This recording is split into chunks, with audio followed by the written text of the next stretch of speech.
నమస్కారం MCN news కి స్వాగతం. ముందుగా ముఖ్యాంశాలు. మలేరియా, డెంగూ జ్వరాల పట్ల ప్రజలు అప్రమత్తంగా ఉండాలని పలమనేరు ఏరియా హాస్పిటల్ సూపరింటెండెంట్ మరియు చిన్నపిల్లల డాక్టర్ మమతా రాణి తెలియజేశారు.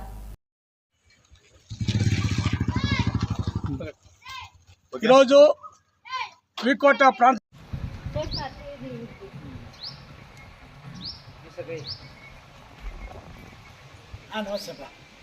నమస్కారం. నేను డాక్టర్ మమతా రాణి, చిన్నపిల్లల వైద్య నిపుణురాలు మరియు ప్రభుత్వ ఏరియా హాస్పిటల్కి మెడికల్ సూపరింటెండెంట్గా ఉన్నాను. మలేరియా, డెంగ్యూ జ్వరాల పట్ల ప్రజలు అప్రమత్తంగా ఉండాలని ఈరోజు పలమనేరు ఏరియా హాస్పిటల్ సూపరింటెండెంట్ మరియు చిన్నపిల్లల డాక్టర్ మమతా రాణి తెలియజేశారు.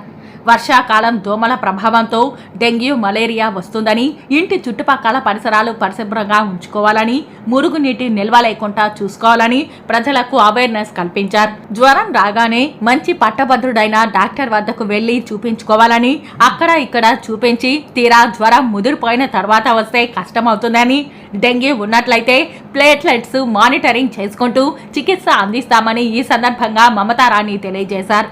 పలమనేరు ఏరియా హాస్పిటల్ నందు యాంటీ స్నేక్ వినమ్ మెడిసిన్ అందుబాటులో ఉందని, పాము కరిచిన వెంటనే హాస్పిటల్ కు తీసుకురావాలని, అలా కాక నాటు వైద్యాలు చిన్న చితక డాక్టర్ దగ్గర చూపించడం వల్ల ప్రయోజనం ఉండదని ఈ సందర్భంగా ప్రజలకు అవేర్నెస్ కల్పించారు.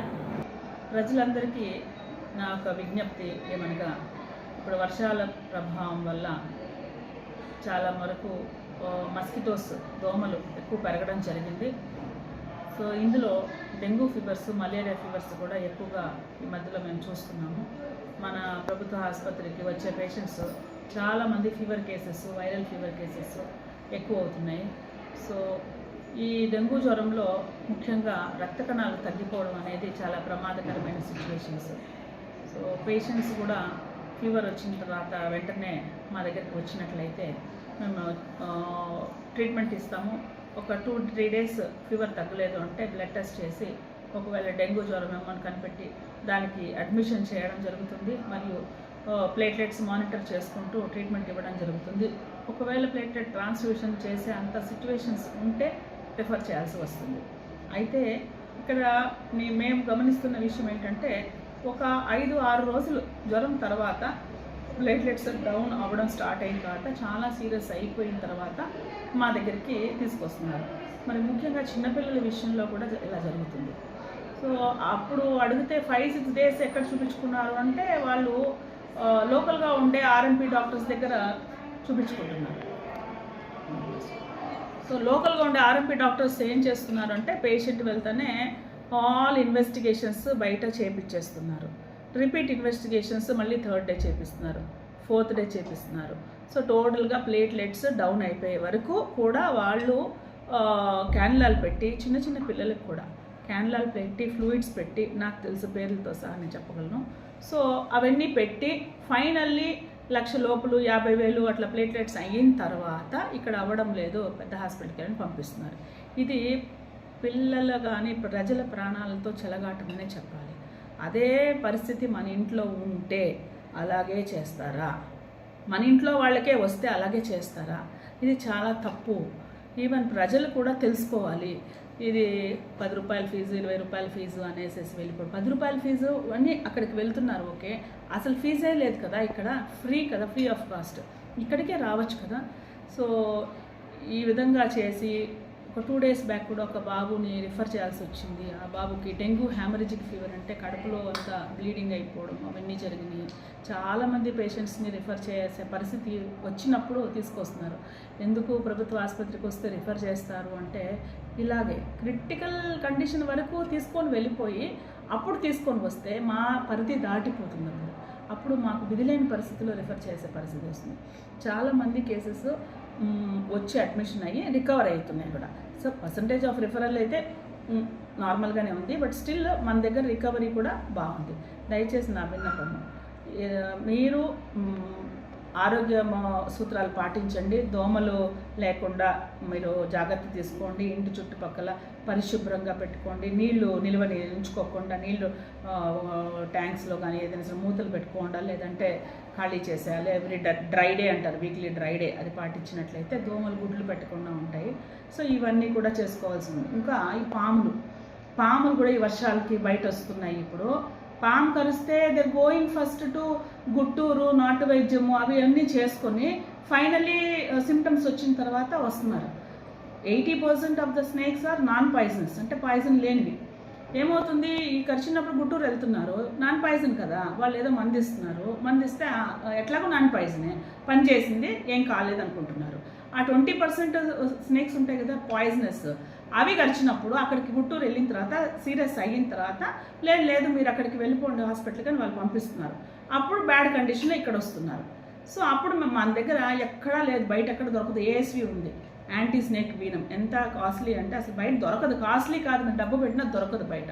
అలాంటిది ఇక్కడ ఉంది. సో మా ఇంట్లో వాళ్ళే మొన్న పాము తొక్కేశారు, కరిచిందో లేదో తెలియదు, టెన్షన్ అయిపోయింది.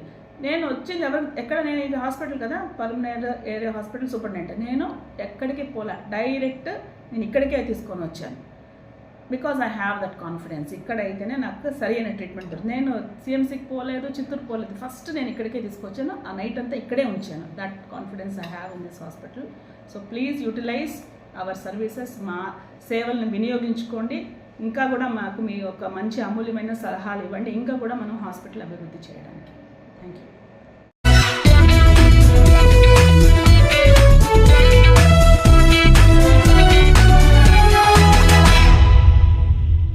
ఈరోజు వికోట ప్రాంతంలో ఉన్న అమాలి కార్మికులు రోజువారీ ఆదాయం తగ్గిపోయి కుటుంబాన్ని పోషించుకోలేని పరిస్థితుల్లో కొన్ని ఏళ్లుగా పనిచేస్తున్నారు.